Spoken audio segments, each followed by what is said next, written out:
कल्पना कीजिए एक ऐसी जगह जहां रोशनी तक नहीं बच पाती, जहां समय थम जाता है और जहां ऊर्जा इतनी तेज हो सकती है कि पूरा ब्रह्मांड हिल जाए।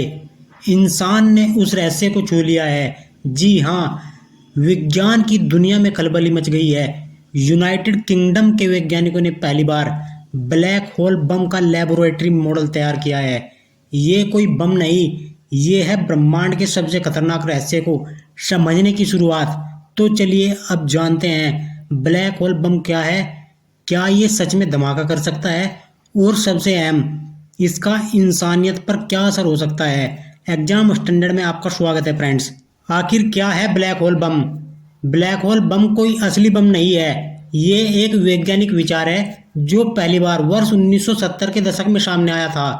आइडिया ये है कि ब्लैक होल की तेज स्पिन से ऊर्जा निकाली जा सकती है, इतनी ज़्यादा कि एक पॉजिटिव फीडबैक लूप बन जाए और अंत में वो ऊर्जा खुद को फाड़ दे, जैसे बम।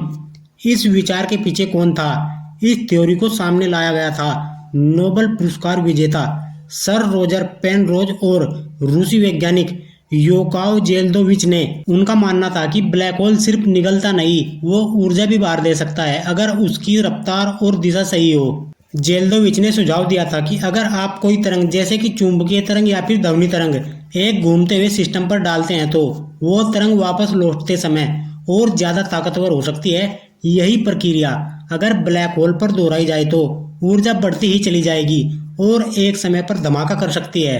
अब तक ये सिर्फ गणित और कंप्यूटर मॉडल तक सीमित थी। असली ब्लैक होल के पास जाना संभव नहीं है क्योंकि वो लाखों प्रकाश वर्ष दूर है और बेहद खतरनाक है। इसलिए वैज्ञानिक इसका प्रयोगशाला में कोई एनालॉग बनाना चाहते हैं। 2025 में यूनिवर्सिटी ऑफ साउथहैम्पटन के मेरियन क्राब और उनकी टीम ने इतिहास रच दिया है। उन्होंने एक एल्यूमिनियम सिलेंडर लिया और उसे घूमते हुए चुंबकीय क्षेत्र के बीच रखा। जैसे जैसे सिलेंडर तेज या धीमा घुमा, उसका ऊर्जा व्यवहार ऐसे ही बदलता गया, बिल्कुल उसी तरह जैसे थ्योरी में बताया गया था। यह कोई विस्फोटक बम नहीं था, लेकिन ऊर्जा का तेजी से बढ़ना देखा गया, जिससे साबित हुआ कि ये प्रक्रिया ब्लैक होल बम वैज्ञानिक रूप से संभव है। पहली बार इस कॉन्सेप्ट को लैब में दोहराया गया। आखिर ब्लैक होल बम का क्या फायदा होगा? इससे हम ब्लैक होल की एर्गोस्फीयर को समझ सकते हैं, वो इलाका जो इवेंट होराइजन के बाहर होता है। ये जानना जरूरी है क्योंकि यही वो जगह है जहां ब्लैक होल की स्पिन स्पेस टाइम को मोड़ सकती है, यानी फ्रेम ड्रैगिंग। एग्रोस्फीयर क्या होता है? अगर कोई कण ब्लैक होल की स्पिन की दिशा में चलता है तो वो और तेज हो जाता है, जैसे एयरपोर्ट की मूविंग वॉक पर चलने से आप तेजी से आगे बढ़ते हैं। ठीक उसी तरह ये कण भी एनर्जी के साथ ब्लैक होल से बाहर निकल सकता है। यही उस बम की जड़ है, positive energy amplification.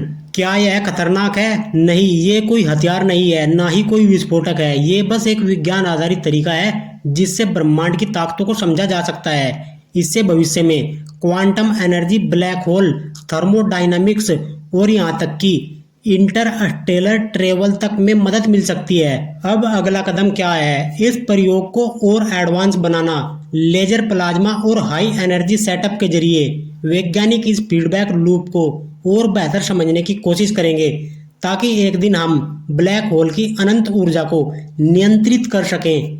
Black hole अब सिर्फ रहस्य नहीं रहा, अब हम उसे महसूस कर सकते हैं, उसके सिद्धांतों को दोहरा सकते हैं। आज हमने जो प्रयोगशाला में किया, कल उसे अंतरिक्ष में दोहराया जा सकता है।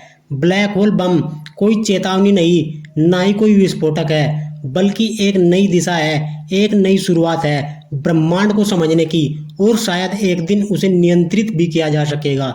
विज्ञान के इस सफर में साथी बने रहिए क्योंकि आगे जो आएगा वो और भी अद्भुत होगा।